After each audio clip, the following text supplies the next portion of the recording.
का स्वरूप है। यज्ञशाला में जितने खंभे लगे हुए हैं वे सब रुद्र के प्रतीक हैं। यज्ञशाला में बैठने वाले जितने यजमान हैं वो सब रुद्र के प्रतीक हैं। यज्ञशाला में वेद मंत्रों के महोच्चार पूर्वक आपको निर्देशित करने वाले आचार्य वो रुद्र स्वरूप वहां बैठे हुए हैं। आप यजमान स्वयं रुद्र बन करके वहां प्रवेश कर रहे हैं। शिवम भूत्वा शिवम यजेत हमारे यहाँ कहा गया है। भगवान शिव की आराधना करने के लिए पहले स्वयं शिव बनो, शिव की तरह पवित्र बनो, शिव की तरह निष्कलंक बनो, शिव की तरह सत्य संकल्प बनो, तब आप वहां प्रवेश करो।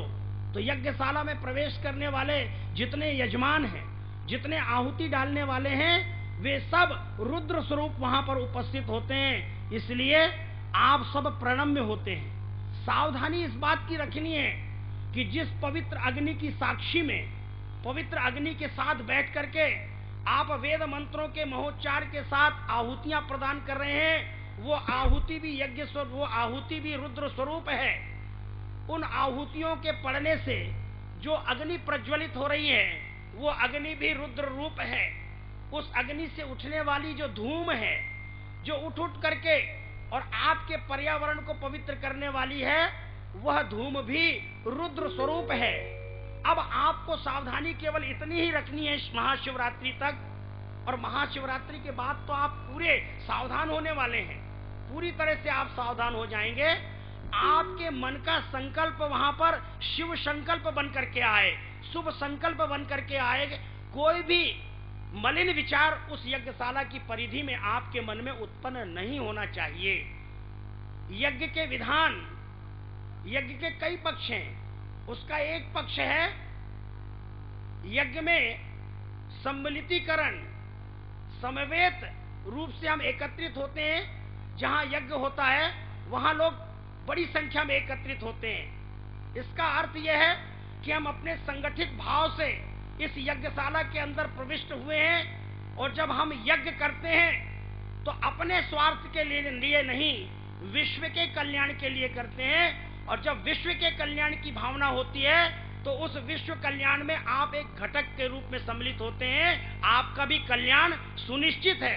इसलिए हम वहां स्वार्थी होकर नहीं बैठते हैं कि मेरा कल्याण हो बाकी का कल्याण नहीं। विश्व कल्याणार्थ ये बड़े बड़े आयोजन होते हैं, ये व्यक्ति के कल्याण के लिए नहीं होते हैं, ये विश्व के कल्याण के लिए होते हैं, समाज के कल्याण के लिए होते हैं। इसलिए हम जो यज्ञ कर रहे हैं, रुद्र यज्ञ कर रहे हैं, ये विश्व शांति के लिए एक ऐसा सात्विक उपक्रम है जो हमें परंपरा से प्राप्त हुआ है। दूसरी महत्वपूर्ण बात, जब इतनी बड़ी संख्या में आप एकत्रित हो गए तो यज्ञ फ्री में होता नहीं है। यहां बार बार कहा जा रहा है, मुझे बड़ी पीड़ा हो रही है इस बात को सुनकर के, कोई पैसा मत दो, कोई दान मत करो, तो आप यज्ञ पूरा ही नहीं कर पाएंगे। यजमानों को यह प्रेरणा देना कि एक व्यक्ति संभाल लेगा, एक व्यक्ति संभाल सकता है, लेकिन एक व्यक्ति का अहंकार बढ़ने की संभावना भी दिखाई पड़ती है। दक्ष का अहंकार कितना बढ़ गया, और उस अहंकार का परिणाम क्या हुआ कि यज्ञशाला विध्वंस हो गई। यज्ञशाला में ही दक्ष का प्राणांत हो गया, बकरे का सर ला करके लगाया गया। इसलिए यह कहना मुझे संगतिपूर्ण नहीं लग रहा है। यज्ञ के साथ ये न्याय नहीं कर रहे हैं आप। इसलिए मैं दूसरी बात आपसे कहना चाहता हूं, ये यज्ञ का दूसरा पक्ष है संगतिकरणम के साथ साथ दान।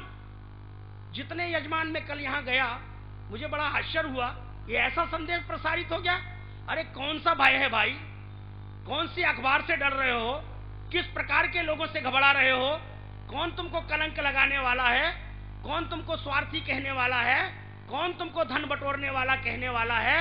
अरे यज्ञ का अच्छा परिणाम निकलता है। यज्ञ में जहां संगतिकरण होता है वहां यज्ञ में दान भी होता है। आप रुद्र पूजन कर रहे हैं, पार्थिव शिवलिंग का निर्माण कर रहे हैं, ठीक है, गीता का वो वाक्य कहता है पत्रम पुष्पम फलम तोयम यो में भक्त्या, जो मेरा भक्त मुझे समर्पित कर रहा है मैं उसमें संतुष्ट हो रहा हूं। लेकिन आपका यज्ञ तब तक पूरा नहीं होगा जब तक आपके हाथ से कोई द्रव्य ना निकले। दान करें आप, दान से यज्ञ की महिमा बढ़ती है। इसलिए दान लेने में या दान की अपील में संकोच न करें। हमेशा अच्छे काम का विरोध हुआ है, हमेशा लोगों ने अच्छे काम में रोड़े अटकाए हैं, मुझे मालूम है, नर्मदा महाकुंभ, हमने उसका कितना बड़ा संकल्प अपने मन के अंदर किया था। वो सारा स्वरूप जो हमने कल्पित किया था, वो स्वरूप पिछले वर्ष नर्मदा के पावन तट पर मंडला में वो प्रकट हुआ। 40 लाख लोगों ने वहां पर 3 दिन में भोजन प्रसाद पाया। 40 लाख लोगों का भोजन बनाने वाले जो भंडारी आए हुए थे, वे फ्री फंड में नहीं आए हुए थे गुजरात से। उन्होंने कहा प्रति व्यक्ति भोजन बनाने का हम 2 रुपया खर्च लेंगे और जितने लोग आएंगे हमें उतना देना। जब 40 लाख लोग भोजन करेंगे तो 2 रुपए के हिसाब से आप जोड़िए कितना खर्च आएगा, 80 लाख रुपए। उन भंडारियों ने, उनके मुखिया ने कहा कि 5 लाख रुपए इस यज्ञ में हम दान कर रहे हैं, हम केवल 75 लाख रुपए लेकर ही जा रहे हैं। इतना बड़ा आयोजन होगा, पुलिस प्रशासन की आवश्यकता नहीं पड़ेगी। इतने बड़े आयोजन में स्थानीय नगर पालिका के स्थानीय प्रशासन की आवश्यकता नहीं पड़ेगी। इतने बड़े आयोजन में समाज की आवश्यकता नहीं पड़ेगी, अवश्य पड़ेगी। समाज के सहयोग से इतना बड़ा आयोजन होता है। आप देखिए भारत में यज्ञ की विधा कितनी महत्वपूर्ण है। जब सहयोग देने वाले आते हैं हम उनसे नहीं पूछते हैं आप किस जाति बिरादरी के हैं। जब यज्ञ होता है तो हमारी जो पारंपरिक वर्ण व्यवस्था है सबका समावेश होता है। जिनको हम शूद्र जाति के लोग कहते हैं वो यज्ञशाला का निर्माण अपने हाथों से करते हैं, उनका समावेश होता है इस यज्ञ में। यज्ञ तब तक पूरा नहीं होगा जब तक गोबर से लीपा न जाए, और यज्ञशाला गोबर से लीपने के लिए उस समाज के लोग आते हैं, यज्ञशाला निर्माण करने के लिए उस समाज के लोग आते हैं।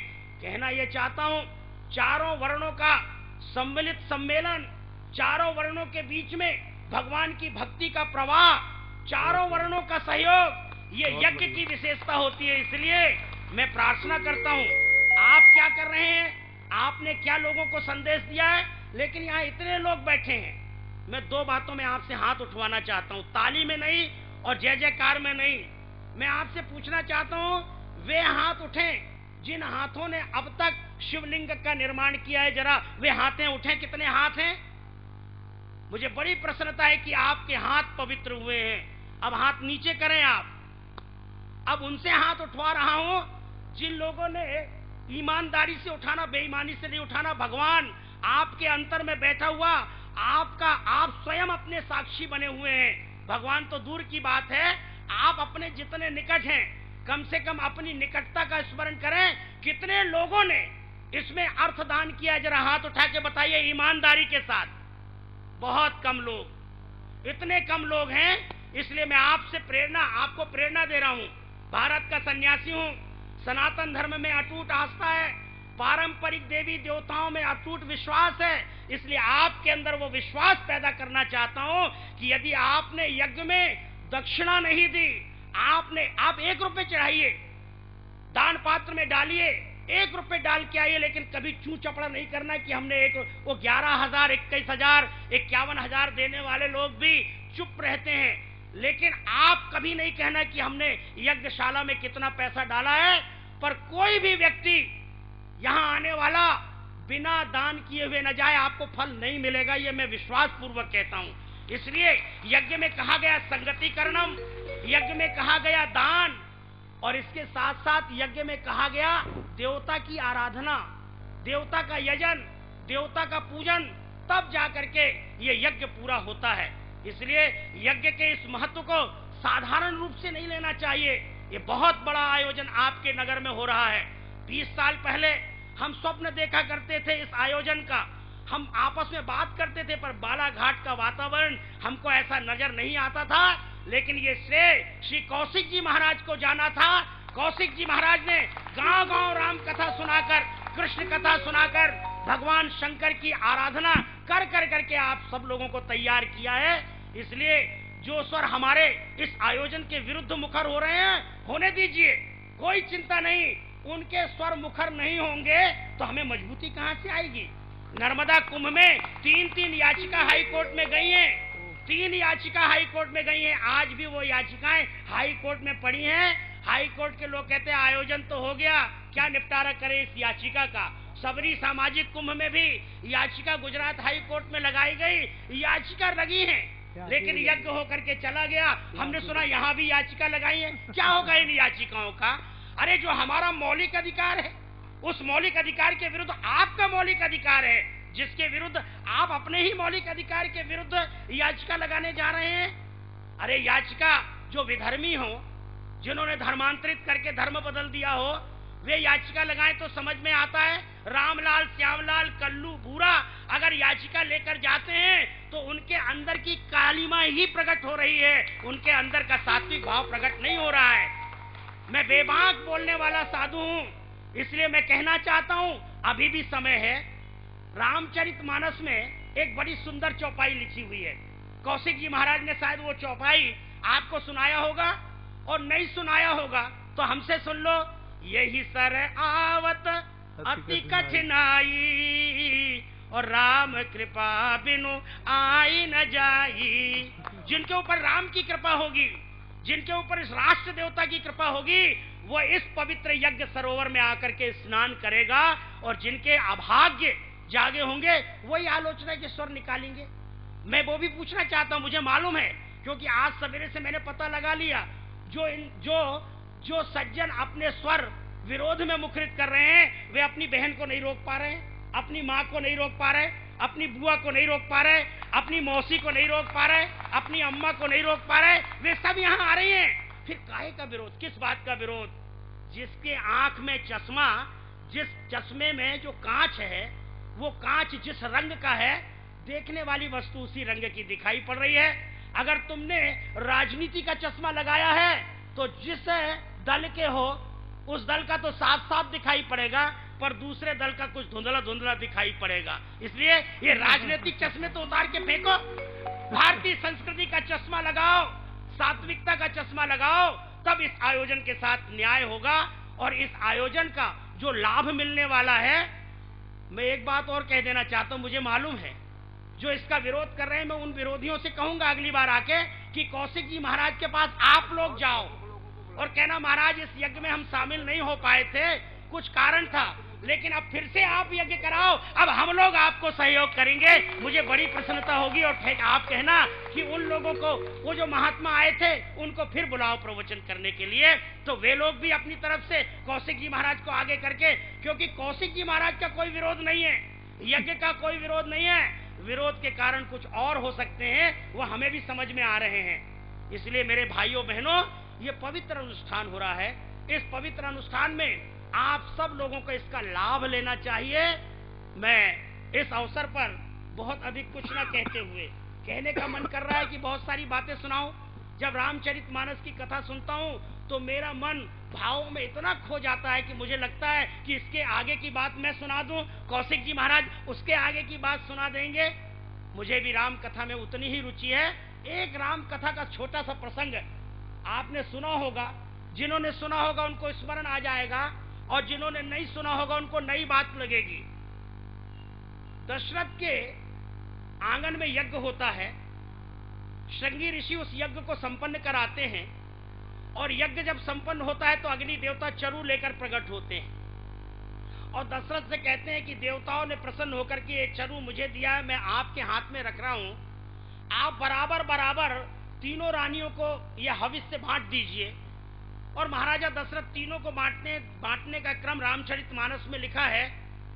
वो ऐसा क्रम क्यों है, ये रामचरितमानस के जो विश्लेषक है वो आपको बता देंगे। उसका परिणाम यह हुआ कि सुमित्रा के 2 पुत्र हुए, कैकेयी का 1 पुत्र हुआ, कौशल्या का 1 पुत्र हुआ। आप सब जानते हैं सुमित्रा के 2 पुत्रों का नाम लक्ष्मण और शत्रुघ्न है, कैकेयी के पुत्र का नाम भरत है, कौशल्या माता के पुत्र का नाम प्रभु श्री राम है। ये तीनों माताएं गर्भवती होती हैं और रहती साथ साथ हैं। कौशल्या माता जिस कक्ष में अपने पुत्र को जन्म देने की प्रतीक्षा कर रही है, उस घड़ी की बगल में दूसरा कक्ष है। उस कक्ष में कैकेयी माता अपने पुत्र को जन्म देने की प्रतीक्षा कर रही हैं। उसके बगल में तीसरा कक्ष है, उस कक्ष में सुमित्रा माता अपने 2 पुत्रों को जन्म देने की समय की प्रतीक्षा कर रही हैं। 9वीं तिथि आती है, भौमवार आता है, वो मुहूर्त आता है, पहले भगवान प्रकट होते हैं। भगवान इसलिए प्रकट होते हैं कि कौशल्या माता को याद दिला रहे हैं कि तुमने मनु और शतरूपा के रूप में तपस्या करके हमसे जो वरदान मांगा है, उस वरदान, उस अभिष्ट की सिद्धि का समय आ गया है। देखो मैंने ही आपको उस समय दर्शन दिया था और देखो मैं ही आपके सामने प्रकट होकर बता रहा हूं कि आपके गर्भ से मैं ही प्रसूत हो रहा हूं। माता कौशल्या ने प्रणाम किया और उन्होंने कहा कि ये जो विवेक में मुझे आपने दिया है, ये विवेक सदा जागृत रहना चाहिए। अब आप शिशु लीला कीजिए। तो भगवान ने कहा कि थोड़ी देर के बाद हम शिशु लीला करते हैं। भगवान छोटे से नन्हे से बालक बन गए। माता कौशल्या ने अपने गर्भ से उनको जन्म दिया। वो जो संवाद हो रहा था और वो जो जन्म का काल था, माता कैकेयी बगल में बैठे बैठे अपनी आंखों से देख रही थी। माता कैकेयी बड़ी भाव विभोर हो रही थी। देखा कि एक सांवला सलोना नन्हा सा एक लाल जिज्जी ने जन्म दिया है। वो देख करके तुरंत आई कौशल्या माता के पास। उन्होंने कहा, जिज्जी बड़ा सुंदर लाला है, मुझे देंगी? माता कौशल्या ने उनकी गोद में डाल दिया। जैसे ही माता कौशल्या ने गोद में डाला, आप विश्वास करें उसी दिन से राम कैकेयी के हो गए। और थोड़ी देर के बाद कैकेयी माता ने कहा, जिज्जी मुझे भी कुछ हो रहा है। उन्होंने तुरंत भरत को जन्म दिया और भरत को माता कौशल्या ने अपने हाथ में ले लिया। भरत सदा कौशल्या के हो गए और राम सदा कैकेयी के हो गए। इसलिए भगवान श्री राम को, विष्णु भगवान को सोचना पड़ा कि जब राज्याभिषेक का समय आ रहा है, भरत ननिहाल में है और हमारे सारे कार्य बचपन से एक साथ हुए, जन्म हमारा एक साथ हुआ, उपनयन संस्कार हमारा एक साथ हुआ, लालन पालन हमारा एक साथ हुआ। अब राज्याभिषेक होगा और उस समय भरत की अनुपस्थिति होगी, ये मुझे स्वीकार नहीं। इसलिए भगवान ने अपने जन्म का जो प्रयोजन था, उस प्रयोजन को देवताओं की ओर संकेत किया और फिर देवताओं ने इसमें सरस्वती को माध्यम बनाया और सरस्वती के माध्यम से सरस्वती ने सर्च किया जाकर के अयोध्या में। पहले कैकेयी को देखा, कैकेयी के भवन में झांका, वहां मंथरा की आना जाना देखा, राजा के मन में कैकेयी के प्रति जो प्यार था वो देखा। और उसके बाद कैकेयी बार बार अगर अपने भवन में किसी को पुकारती है तो अपनी प्रिय दासी मंथरा को पुकारती है। कैकेयी, सरस्वती को लगा कि मैं यहाँ पहले कैकेयी को प्रभावित करूंगी और कदाचित कैकेयी में दृढ़ता न दिखाई पड़ी तो उन्होंने मंथरा को प्रभावित किया। और न केवल मंथरा को प्रभावित किया बल्कि सरस्वती ने वहां डेरा डाल दिया कि जब तक यह नहीं होगा तब तक मैं यहां से नहीं जाऊंगी। और इस प्रकार देवताओं की योजना, कैकेयी, सरस्वती का प्रयत्न, कैकेयी के अंतर मन का भाव, भगवान श्री राम की इच्छा और इसके कारण जो होना था, लोग कहते हैं जो नहीं होना था अयोध्या में वो हो गया। हम दूसरे शब्दों में कहते हैं वास्तव में इस संसार में जो अद्भुत घटना घटनी चाहिए उस महान घटना के लिए कैकेयी निमित्त बन गई। और जब भगवान श्री राम लौटे युद्ध करने के बाद, माता कैकेयी से मिले तो कैकेयी रोने लगी। राम ने कहा, माँ तुम्हारे आंखों में ये आंसू शोभा नहीं दे रहे हैं। तुम विचार करो कि अगर तुमने राम के लिए 14 वर्ष का वनवास न मांगा होता तो मैंने कितने ऋषियों के दर्शन किए हैं, कितने तीर्थों में जाकर मैंने अनुष्ठान किए हैं, मैंने रामेश्वर की स्थापना की है, न जाने कितनों का आशीर्वाद लिया है और मैंने समाज का संगठन बनाया है। आज तुम्हारा राम अगर राज्याभिषेक का अधिकारी बन के आया है तो माँ केवल तुम्हारे कारण, इसलिए मैं तुम्हें बार बार प्रणाम करता हूँ। और प्रभु श्री राम ने कैकेयी के संताप को दूर किया। निवेदन ये करना चाहता हूँ, अपन भारत के नागरिक हैं, राम की परंपरा का हमेशा स्मरण करें। राम राज्य तभी आता है जब भरत को नंदीग्राम में तपस्या करना होता है। एक और भरत राम राज्य की पृष्ठभूमि निर्माण करने के लिए नंदीग्राम में तपस्या करते हैं और दूसरी ओर निमित्त बनाते हैं शत्रुघ्न को। शत्रुघ्न के माध्यम से वो राम राज्य की स्थापना करने की भूमिका बनाते हैं। और जब सारी भूमिका तैयार होती है तो प्रभु श्री राम का राज्याभिषेक होता है। राम अयोध्या के राजा होते हैं। राम एक ऐसे राज्य की स्थापना करते हैं जो सत्य पर आधारित है, जो न्याय पर आधारित है, जो करुणा पर आधारित है, जो दया पर आधारित है, जो मैत्री पर आधारित है, जो पर दुख कातरता पर आधारित है, जो सहानुभूति पर आधारित है, जो परोपकार पर आधारित है, जो नीति पर आधारित है। ऐसे राम राज्य के देश में, भारतवर्ष में हम सब लोगों ने जन्म लिया है। मैं 2 संदेश देते हुए, पहला संदेश यह है कि भारत में गोवंश की रक्षा होनी चाहिए। विप्रधेन सुर संत हित लीन मनुज अवतार, भगवान का अवतार विप्र की रक्षा के लिए, भगवान का अवतार गाय की रक्षा के लिए, भगवान का अवतार संत की रक्षा के लिए, और आज ये सब संकट में पड़े हुए हैं। इसलिए भारत के वासियों, ये इतने पवित्र अनुष्ठान आपको इन सब बातों का स्मरण कराने के लिए होते हैं। इन सब बातों का एक साथ आप स्मरण करें और राम राज्य के लिए आप आगे बढ़ें। मुझे बड़ी प्रसन्नता है कि यहाँ बजरंग दल दुर्गा वाहिनी सक्रिय है। हमारे बजरंग दल का एक कार्यकर्ता आज ही सुबह मुझसे मिलने आए, ललित पारदी जी। वो पूरे प्रदेश में घूम घूम करके, ये बालाघाट का गौरव है, जिस माँ ने उसको जन्म दिया है वो माँ निश्चित रूप से सम्मान की पात्रा है। एक ऐसे रत्न को जन्म दिया है जो घूम घूम करके हिंदू समाज के युवकों का संगठन बना रहा है। आप सबसे प्रार्थना है कि हमारे कौशिक जी महाराज जहां जहां गांव गांव जाते, मैं तो उनसे भी प्रार्थना करूंगा, छिंदवाड़ा, सिवनी, बालाघाट, मंडला, नरसिंहपुर, बैतूल, ये पूरा का पूरा जो गोंडवाना है महाराज, इसको राम कथा से पाठ दीजिए, कृष्ण कथा से पाठ दीजिए, ऐसे पवित्र अनुष्ठान से। और अखिलेश्वरानंद सदा आपके साथ कंधे से कंधा मिला करके, जो मुझे बोलना आता है वो बोल बोल करके मैं लोगों के हृदय में राष्ट्र चेतना जगाने का कार्य आपके साथ कंधे से कंधा मिला करके करता रहूंगा। आप सबके हृदय में विराजमान सत्य सनातन परमात्मा के अंश, शिव और शिवा के अंश को नमन करता हूँ। मैं अपने गौरी शंकर बिसेन जी हमारे बड़े परिचित हैं, इनका नाम बड़ा अच्छा नाम है, गौरी भी हैं, शंकर भी हैं। इनकी गौरी वहाँ बैठी हुई है, हमारी आदरणीय बहन रेखा बिसेन जी। मैं इनके घर में आता था तब बच्चियां नन्ही नन्ही सी होती थी। उनको पता लगता था कि स्वामी जी यहाँ रेस्ट हाउस में रुके, उस समय लोग हमको ब्रह्मचारी ध्रुव नारायण कहते थे। वो बच्चियां दौड़ करके आती थी हमारे और कहती थी घर चलो। अब वो बड़ी बड़ी हो गई हैं बच्चियां, ये आंखें उन बच्चियों को देखने के लिए तरस रही है कि वो कहाँ गई हमारी लाडली, जिनको हम अपने गोद में बैठाल के खिलाया करते थे।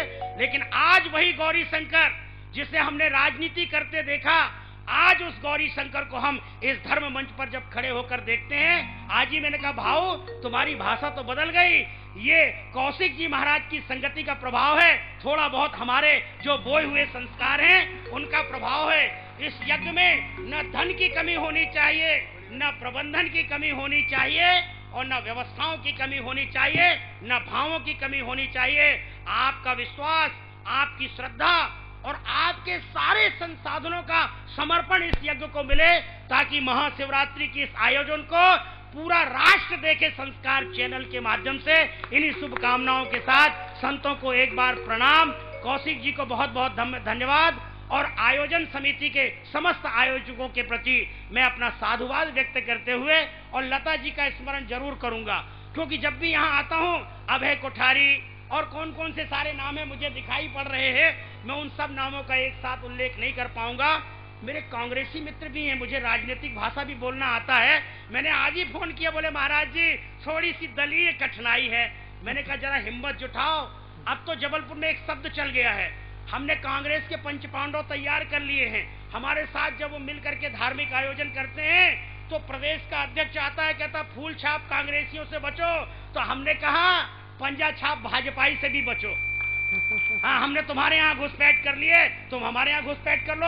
अरे ऐसे आयोजनों में तो कम से कम राजनीति आनी ही नहीं चाहिए। गौरी शंकर खड़ा हो गया तो कौन सा पाप करने के लिए खड़ा है, तुम भी हमारे बगल में आके खड़े हो जाओ, तो इस राष्ट्र का एक दिशा की ओर ले जाने का प्रयत्न प्रारंभ हो जाएगा। आओ हम सब लोग इन सत प्रयत्नों के माध्यम से समवेत स्वर में अपने भारत माता की जय जयकार करने के लिए भारत को उन्नति के शिखर पर, वैभव के शिखर पर ले जाने का प्रयत्न करें। ये छोटे छोटे मतभेद ये बहुत अच्छे लगते नहीं हैं। राजनीतिक प्लेटफॉर्मों में भले ही करो, लेकिन जहां धर्म का मंच हो वहां उन्मुक्त हस्त से दान करो, खुल करके आओ, प्रसन्न चेहरा लेकर के यहाँ से जाओ। मैं आप सबके प्रति अपनी सद्भावना व्यक्त करते हुए अपनी वाणी को विराम देता हूँ। बोलिए भूत भावन भगवान शंकर की, हनुमान जी महाराज की, जगदम्बे माता की, महाकालेश्वर भगवान की, नर्मदा मैया की, भारत माता की। धन्यवाद। पूज्य स्वामी जी ने अपने सुंदर उद्भावों के द्वारा हमें उस अमृत रस से आप्लावित किया, जिनकी प्रशंसा के लिए हमारे पास में कोई शब्द नहीं है। उनकी दिव्य वाणी निश्चित रूप से हमें उत्तंगता, वर्धमानता, ऊंचाई हासिल कराएगी।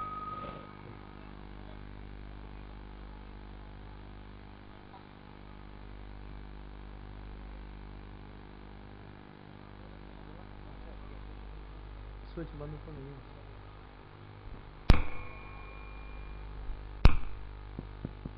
हेलो हेलो, थोड़ा बढ़ाइए। हेलो। पूज्य महामंडलेश्वर स्वामी अखिलेश्वरानंद स्वामी जी,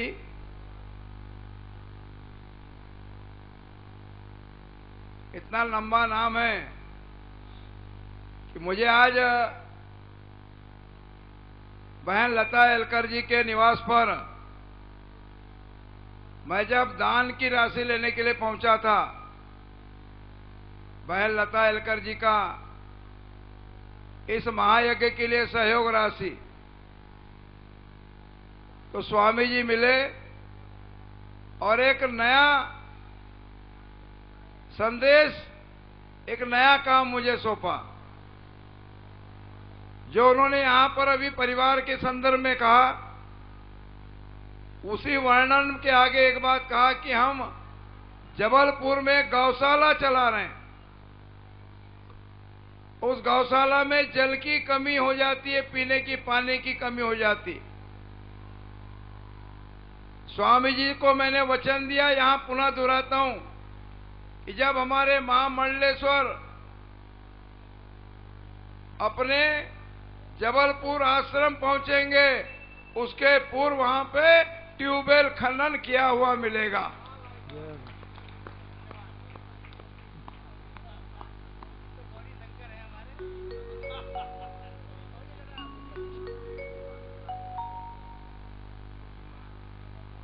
श्रीमती अंजू सूर्यवंशी, इनकी बच्ची आंचल सूर्यवंशी मंच पर है, आकर के ले जाएं।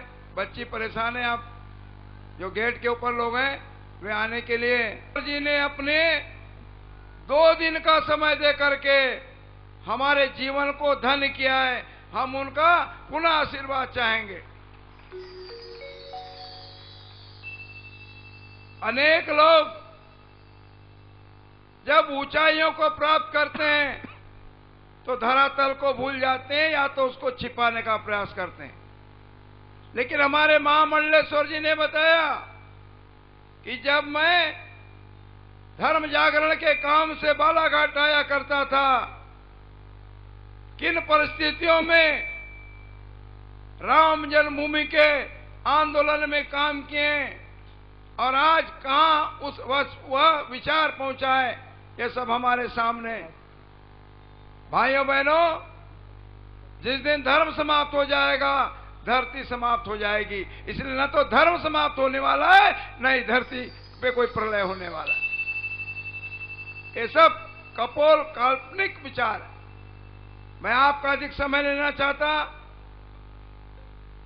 आज के हमारे मुख्य यजमान भारतीय जनता पार्टी के हमारे जिले के संगठन मंत्री, अखिल भारतीय विद्यार्थी परिषद से जिन्होंने राष्ट्र की सेवा के लिए अपना जीवन त्यागा है, जीवन को दान दिया।